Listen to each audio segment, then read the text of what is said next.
नमस्कार. आता मी तुमच्या समोर मराठी चित्रपट गल्लीत गोंधळ दिल्लीत मुजरा या मराठी चित्रपटातील अभिनेते मकरंद अनासपुरे यांचा कॅरेक्टर सादर करत इच्छितो. आयो आयो आयो आयला ह्यो आमचा सरपंच. राम राम बाजीराव डोळे साहेब. आमच्या गावचा आमच्या गावचा सरपंच. याला जर कोणी वाढदिवसाला विचारलं happy anniversary, congratulation, happy anniversary day, तर हा थँक्यू म्हणतो.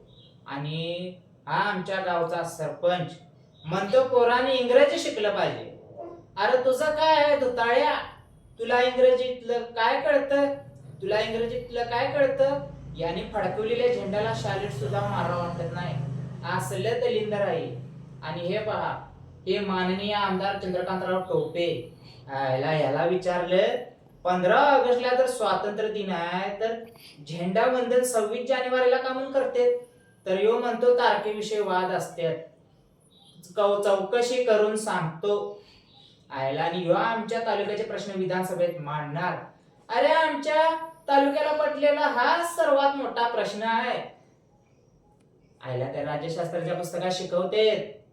राजकारणात यायचं असलं तर राज्यशास्त्राच्या पुस्तकाचा अभ्यास केला पाहिजे. अरे काय असतं त्या पुस्तकात? बोगस मतदान कसं करायचं याचा धडा असतो का? आमदार कसे फोडायचे हे शिकवतात का? जाती पातीचे घोळ घालून निवडणुका कशा जिंकायच्या हे असतं का? मग काय जाळायचं ते पुस्तक? याला आमच्या बापाने शेत विकून पक्षाचं राजकारण केलं आणि त्याला मिळालं काय? तर मंत्र्याच्या मिरवणुकीत त्याने फेकलेल्या हारातलं झेंडूचं फूल. पण मी बापासारखा गणणार नाही. मी यांनाच गंडवून मोठा होणार. माझी मांडी कुठे गेली? डोळ्या